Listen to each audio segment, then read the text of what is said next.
we have actually been continuing to develop the carbon storage footprint. And right now we have 11 Class 6 permitting applications in with EPA Region 5. Okay. We have 2 California Air Resource Board, or CARB, site certification locations in with California Air Resources Board. We've got over 30 well sites. We have a stratigraphic test well. We have over 20,000 acres of pore space, and so on. And we continue to actively investigate partners in the region for opportunities to sequester.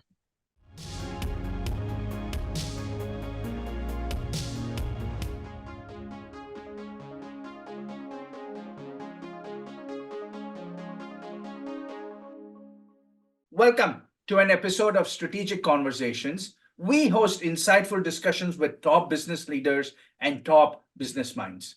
Thank you for joining us today. We are hosting Mr. Don Leach, the Vice President of Carbon Storage for Navigator CO2.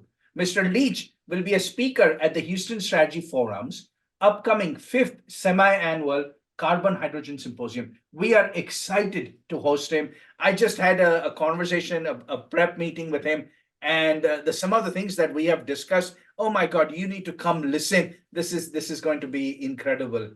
I'm Ravi Kathuria, the president of the Houston Strategy Forum and author of the management and leadership book, How Cohesive is Your Company, and author of Happy Soul, Hungry Mind.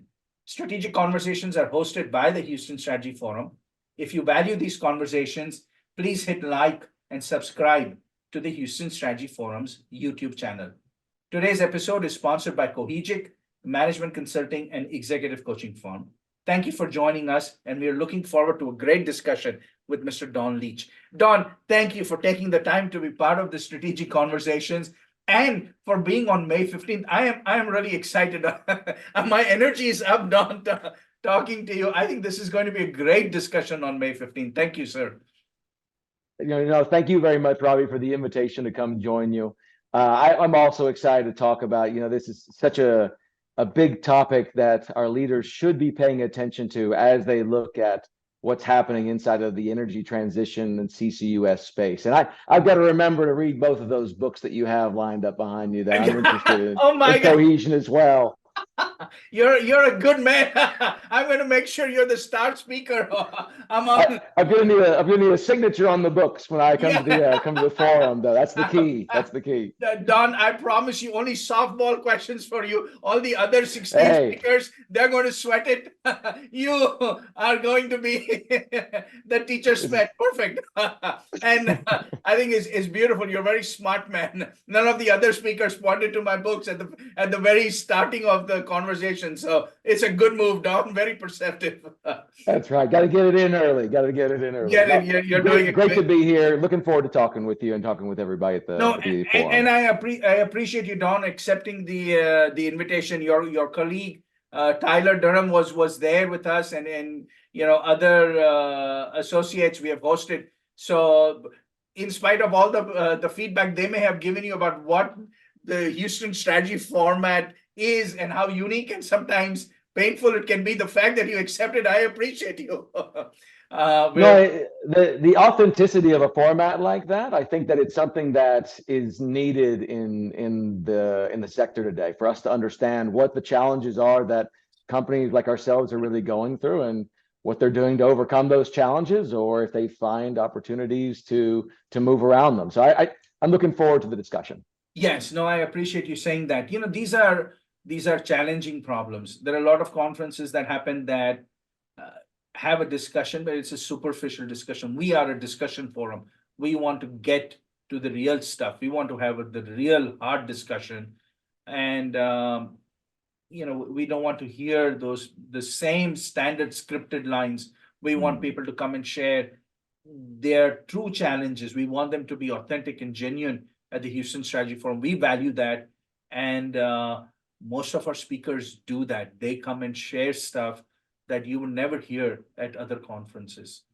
So we appreciate that. We respect that. We value that. We really thank them for doing that. Don, tell us about, for those of us who may not know about Navigator CO2, tell us about Navigator CO2 and tell us about your role as VP of Carbon Storage. Where is the company headed? What does its future look like? What is it's going to be its focus going forward? Yeah, sure. So Navigator CO2 is a privately owned company out of Omaha, who is a subsidiary of of Navigator, and we were working to develop a project called the Heartland Greenway, which was kind of a full stream carbon capture, transportation, utilization, and storage project that was situated up in the Midwest across 5 states. Yes. And we were planning on transporting about 1,300 miles of CO2 pipeline down into Illinois and sequestering in Illinois. Now, my role in the company was the vice president of carbon storage. So I ran the carbon storage footprint inside of Illinois, which is everything essentially from the distribution piping from the trunk line of CO2 pipeline, all the way down into the wells, the subsurface. And so it includes things like land acquisition, stakeholder management, regulatory engagement, permitting, organizational strategy, capital allocation, and so on, so on, so on. So Navigator CO2, as everybody's probably aware, experienced some challenges on the state level permitting side for the pipeline transportation infrastructure. And as a result of those challenges and some signals that we were getting in other portions of Midwestern states and across the industry up in the Midwest, we've decided that prudently that it made sense to cancel the project in its current format. Okay. And it's, since that time, that when you look at it from the way that we look at the different components of the company in carbon storage specifically, we canceled effectively our source of carbon dioxide. It was planned to be coming from this pipeline that was coming down from these Midwestern states. But how was that carbon going to be captured? Was that point source? Was it direct? No, it's a great question. So it was going to be captured from ethanol facilities up in the Midwest, in capture locations at the facility, and then put in supercritical state of this facility. But since that time, we have actually been continuing to develop the carbon storage footprint, and right now we have 11 Class VI permitting applications in with EPA Region 5. We have 2 California Air Resource Board, or CARB, site certification locations in with California Air Resources Board. We've got over 30 well sites. We have a stratigraphic test well. We have over 20,000 acres of pore space, and so on. And we continue to actively investigate partners in the region for opportunities to sequester. Right. Well, and so where will so you're working on the carbon storage, and where will the carbon dioxide come from? You don't have the pipeline because of permitting. Who will provide, which clients will provide the carbon to be sequestered at these sites? So that's the question at this point. What we're doing now inside of Navigator CO2 is we are identifying opportunities to continue development, and that's going to entail bringing on partners that want to develop commercial applications or commercial opportunities with power, with ethanol is still very much inside of the Illinois footprint. There's opportunities for linking up with industry up in the north, over in the south as well. So it's actually a very well situated site for continued development based on this geographic location. And it's a matter at this point of determining what makes the most sense economically to do so, whether there's something post combustion that can make sense economically, or if you're able to bring in something that is more pure, such as the stream of ethanol, where you have carbon dioxide that is emitted as almost a pure stream coming out. Okay. And so the pipeline was which had the permitting issues, or did not get those approvals. Is there a different way to transport CO2, which may is there an alternative? Is there a creative solution that might work, or do you think pipelines was the best way to transport CO2? So it depends on how you define the word best. So if you're looking at economic volumes of CO2 and making a meaningful dent economically, it's very challenging to do anything, to make any sense of anything without leveraging pipelines to some degree. Just frankly, from an economic sense, it costs significantly less to transport over pipeline than it does any other form of transportation. Now, the interesting thing that's happening in the Midwest is that, especially at these, for example, ethanol facilities, there's opportunities for rail transfer, Yes. where you can essentially liquefy with liquefaction facilities on site I don't know, CO2. but as a layperson, I know dry ice, which is frozen carbon dioxide. I don't know if you have Right. gone that far, right? No, you don't have to go quite that far. You don't have to go quite that far. Yeah, but it can be put right onto rail cars and then rail to a regasification facility where maybe there's transportation from that front. Right. When you start, of course, there's an elevated cost to that on a per 10 basis relative to what you would do inside of a pipeline as far as pipeline transportation. So that makes things, it changes the economics of the equation, so to speak, depending on where the facility is and the access to the infrastructure that's needed. And then there's also the capability to do things around trucking, but once you get into the trucking world, then you're really starting to come off of where you should be economically to make a project make a lot of sense. And the key thing, yes, and the key thing here is looking at this from the risk-adjusted returns perspective, as you're looking at the development of these projects and how to interlace all of these different facets into a project that makes sense and is executable inside the regulatory framework of the geography in which you're trying to execute. Yes, yes. And speaking about regulatory frameworks, your projects, Don, are not they're long-term projects. So they're Correct. These are wells and sequestration sites which will last 20 to 50 years, right? That's correct, sir. And so they will probably outlive the current regulatory environment, maybe even the current societal thinking, right? I mean, you could find that in a year or 2 years, the counties or the citizens living in those counties may have a very different view of what we call energy evolution. We don't call it energy transition at the forum, right? They could evolve and get comfortable, right? Mm-hmm. And say, we understand the logistics, we understand how the CO2 will move, we understand the safety around it. So we understand that it's not going to impact us, right? There is enough safety precautions around it where we can do it and contribute to a lower carbon society. It's one of those things is that we all want a lower carbon economy, but it's always not in my backyard. We want someone else to do it, right? The NIMBY approach to the conversation, yes. That's right. The not in my Right. backyard approach. No, yes. So I think that you're right. In terms of, I think that what we see today is we see an evolving landscape on every front. On the stakeholder front, it's the community stakeholder front, and definitely on the regulatory front. Right. We have different levels of regulatory certainty with which may be relevant to CO2 infrastructure in some places rather than others.